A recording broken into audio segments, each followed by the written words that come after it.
And then, okay, there was this other thing. Okay, so we're a lot of people. So when we were at USJ, you know, there's a lot of people. So if you want to sit down somewhere and eat, it's almost like quite impossible to find seating because there's just so many people in USJ.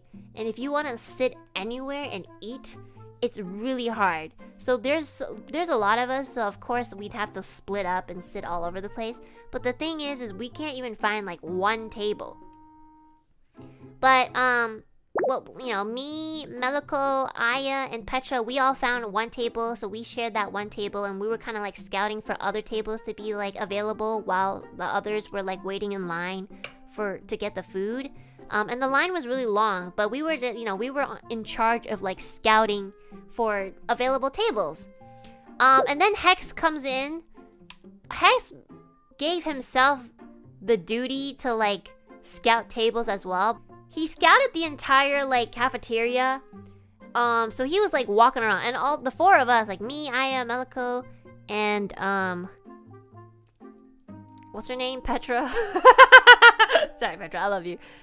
Us girls, we were like scouting together as a group, you know?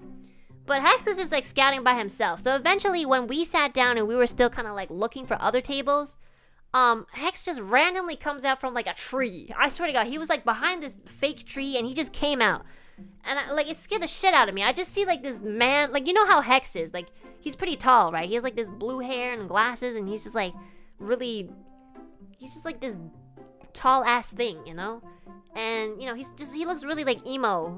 And so like he doesn't even like come out of the tree. He just like appears near the tree. And in the corner of my eye, I see like a void. I see like this really like tall silhouette, and I look over and it's Hex. I'm like, what the fuck? I get like jump scared. And this is broad daylight, by the way.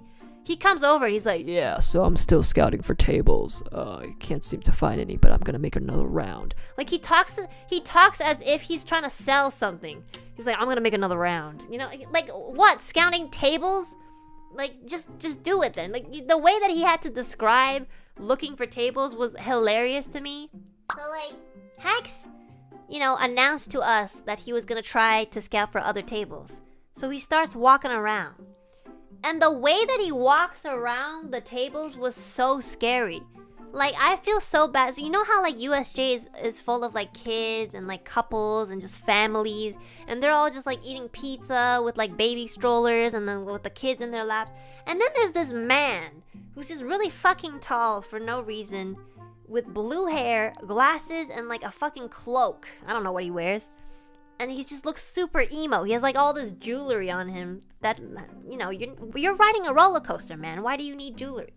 But like, he just walks around with his hands in his pockets, and he's just like staring every single family, every child under the age of 3, every couple. It doesn't matter. Like to him, like everyone's the same. He's just staring at every single person down, trying to see if they're gonna like leave soon. And I'm looking at him like, you're scaring every single table that you're like every single person that's sitting at a table that you're passing through, you're giving them a fucking heart attack. Like, I don't want these babies to like start crying. Like, I think he passed a baby stroller and the baby started crying, you know, because he's so emo. He's like a fucking Death Note character, you know, not even like the human characters, but like the fucking Shinigamis. He's fucking roaming around like he's a Grim Reaper, like he's about to kill somebody.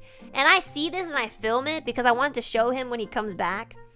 You know, he was just walking so slow with his hands in his pockets, like staring everyone down, when in reality he was just trying to like look for a table.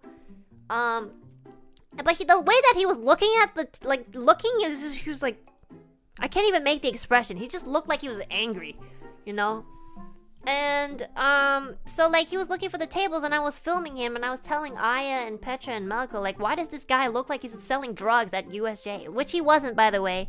He just looked like he was. He was like walking around as if he was like looking for the guy who was like about to purchase his goods. I was like, bro, what are you doing? Like, just sit down, please. Don't scout anymore. You're low-key like giving me secondhand embarrassment. I was filming him, and Aya was like cracking up because of the way I was describing the way he was like fucking trying to kill everyone with his gaze or something. And you know, and then he disappeared around the corner, and he made another round. And then when he came back, I was like, Hex, how many children did you kill? Like, and he was like, huh? Oh, what do you mean? I couldn't, like, I found one table over there. I think the family over there is gonna leave. I'm like, yeah, they're gonna leave because you fucking like stood over them and you like basically threatened their family to like leave or they'll die. And he didn't know what I was talking about until I showed him the video and he started laughing. And I still have this video and it's just hilarious. It's just him like walking around the tables, like looking at every family and just looking like he's about to kill the entire, you know, fucking cafeteria. It was so funny. He really is like stuck in his emo arc.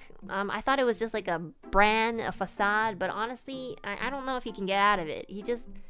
It's funny because he's not actually a psychopath, but like he looks like one. But like Ren doesn't look like a psychopath, but he is. So like, you know, guys, don't trust everything on the internet, okay? I could be a psychopath.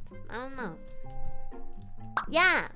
It was so funny, and he had to like come back and report to us every time, like, hey guys, I couldn't find a table, but I'll make another round. And then when he did, he'd be like, hey guys, I found a table over there. I think the family's about to leave, so I'm just gonna stand over there. I'm like, no, don't stand over. Just don't stand too close to them because the babies will cry.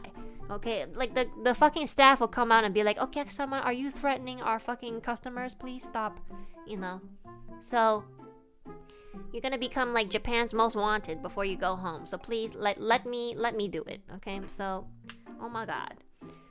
Yeah, these kohais of mine are very interesting people. I'm so tired. I don't want to see them ever again. Just kidding.